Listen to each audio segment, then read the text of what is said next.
এই মুহূর্তে চলে যাব বাংলাদেশে। বাংলাদেশের নেতাদের মুখে হুমকি, হুঁশিয়ারি, রক্ত গরম করা সব বক্তব্য, কিন্তু এর মধ্যেই ভারত বিদ্বেষের বিষ লুকিয়ে রয়েছে। আর তার ফল ভুগছেন ওখানকার সংখ্যালঘুরা। একের পর এক সংখ্যালঘুর মৃত্যু হচ্ছে, খুন হচ্ছেন, ধর্মস্থান জ্বালিয়ে দেওয়া হচ্ছে। দেখুন।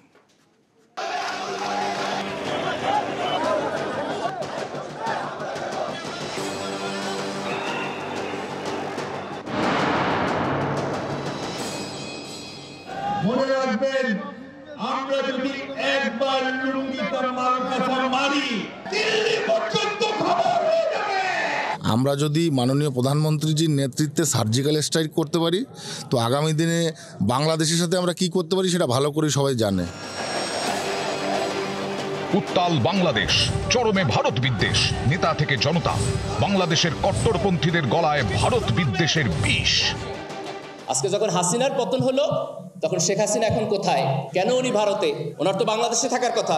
তাহলে এই ফ্যাসিবাদ ভারতীয় আধিপত্যবাদ, এই দেশের তরুণ প্রজন্ম এই আধিপত্যবাদকে না বলেছে। বাংলাদেশে আগামী দিনে কোনো পাকিস্তানপন্থীও থাকবে না, কোনো ভারতপন্থীও থাকবে না। এই দেশে আমরা বাংলাদেশপন্থী। বিদ্বেষের বিষের জ্বালায় জ্বলছেন ওদেশের সংখ্যালঘুরা। নেতাদের উস্কানিতে পুড়ছে ঘর, যাচ্ছে প্রাণ। ধর্মস্থানে হামলা রোজকার ঘটনা হয়ে দাঁড়িয়েছে। বাংলাদেশের নাটোরের এক মন্দিরের পুরোহিত তরুণচন্দ্র দাসের হাত পা বাঁধা দেহ উদ্ধার হয়েছে। গত মাসে ইসকনের সন্ন্যাসী চিন্ময় কৃষ্ণ দাসের গ্রেফতারির পর থেকে সে দেশে সংখ্যালঘু নির্যাতন আরো বেড়ে গেছে বলে অভিযোগ। इस्कॉन और बाकी जितने भी अल्पसंख्यक हैं, बांग्लादेश के इस तनावग्रस्त परिस्थिति को लेकर बहुत चिंतित हैं। बांग्लादेश सरकार और सभी वहां पर अधिकारीगण निवेदन करते हैं कि विशेष रूप से अल्पसंख्यकों को पूर्ण रूप से सुरक्षा दी जाए। वहां पर मंदिर हैं, उन मंदिरों की सुरक्षा हो, उन विग्रहों की सुरक्षा हो और उन भक्तों की सुरक्षा हो। সংখ্যালঘুদের ওপর অত্যাচার, মারধর, খুন, ধর্মস্থানে হামলা, এরই মাঝে বাংলাদেশের নেতাদের নিষ্ফলান আস্ফালন।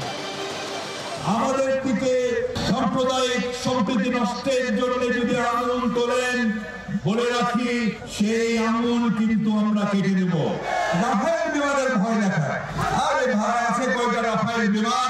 রাফায়েল বিমান নাকি বাংলাদেশে আসলে আমরা নাকি টয়লেট করে, তাহলে বোঝেন আমাদের টয়লেট করতে রাফায়েল বিমান লাগে। দু একজন এটা বিক্ষিপ্ত পরিস্থিতি তৈরি হবে, সেগুলো গ্রেপ্তারও হবে, সেগুলো সমাধানও করা হবে।